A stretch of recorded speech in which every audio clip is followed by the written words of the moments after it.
What up, guys? This is your boy Mythic J. I'm here with an exciting new video. There's a hot new development in this game. There's a new hero that's come out, and this hero is baller as fuck.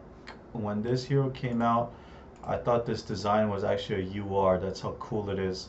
Horus is a Luminarch mage, even though he looks like a fighter.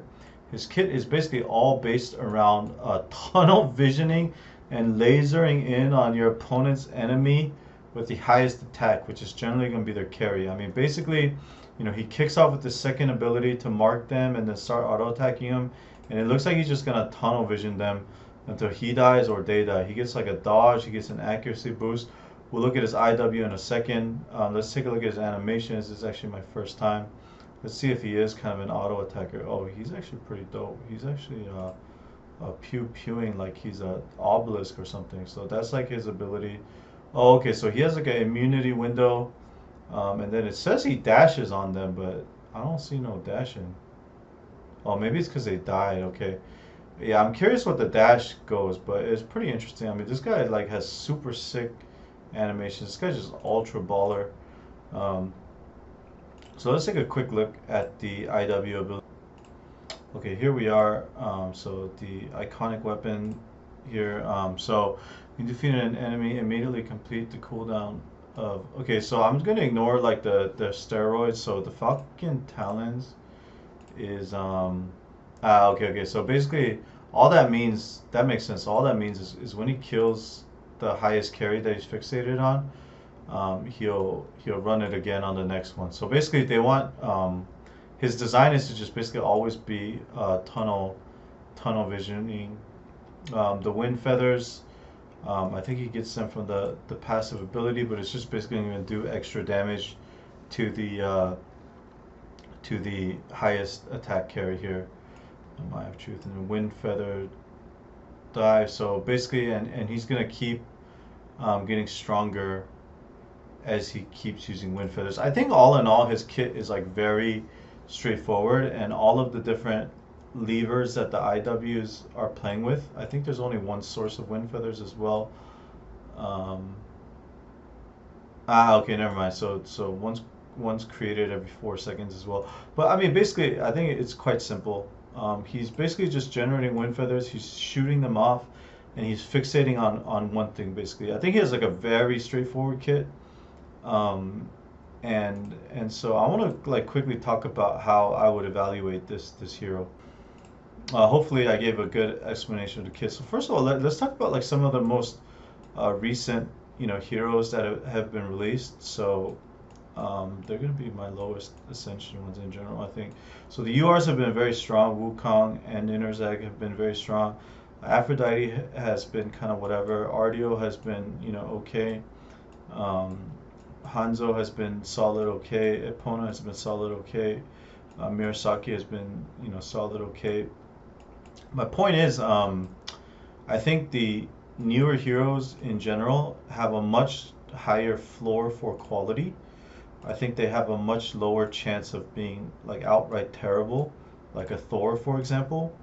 So I would bet that especially heroes with sicker animations like this are more likely to be overtuned and powerful than to be weak. So that's a point in favor of investing in Horus. But I also want to break down a little more as well, some intricacies. So first of all, his kit actually looks pretty good.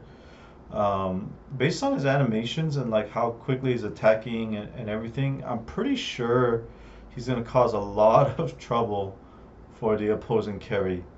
Some synergies you might want to look for. I mean, something like Faust. Like if you can get Faust onto the carry, I would imagine Horus would rip that up like quite quick. So that might be something to look out for. What else? I mean, maybe Neff.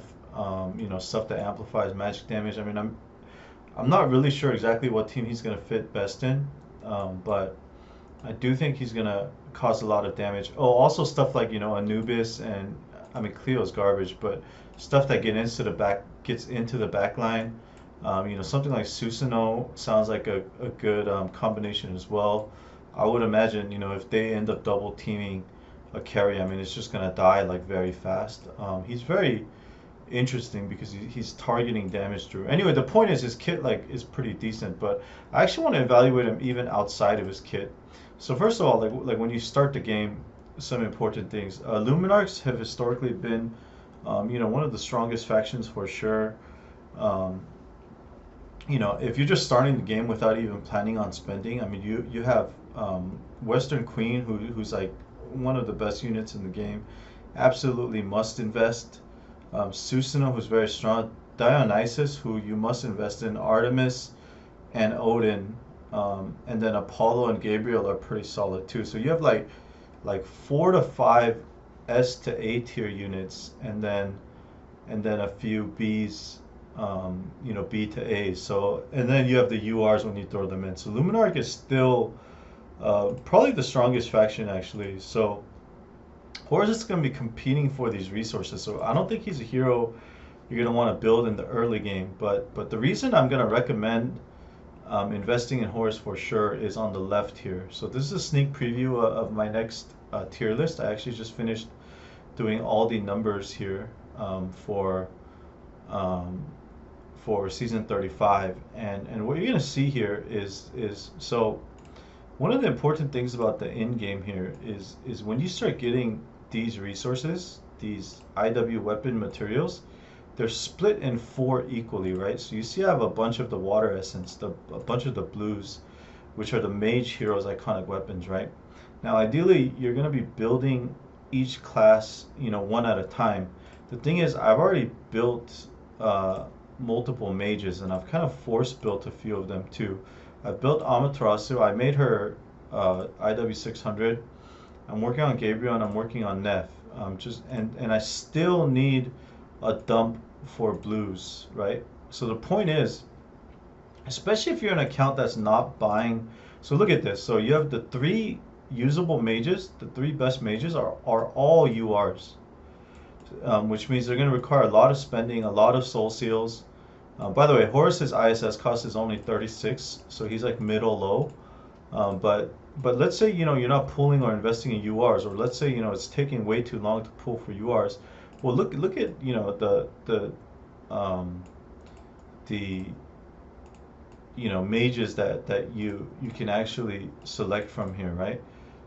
It's like complete garbage, right? So it's complete garbage, and you really have no options. You have Neff, Nephthys, that's one, and then maybe Gabriel, and then that's basically it, right? So because for this reason alone, actually, I'm gonna give Horus like an A tier here. I also think his kit's like very good disruptive. So basically, it doesn't really matter how strong he ends up being. Just to recap my argument here, one, newer heroes are much more likely to have a solid floor and be a good performer than older heroes. Two, his kit seems pretty good. It's very unique. I think it's actually quite powerful. I can see him blowing carries up for sure, just by fixating on them. What's like a red carry that he would really smack up? I mean, like a team with like Lilith as the carry, or like maybe even Oda as a carry. He's going to be doing weakness damage, but even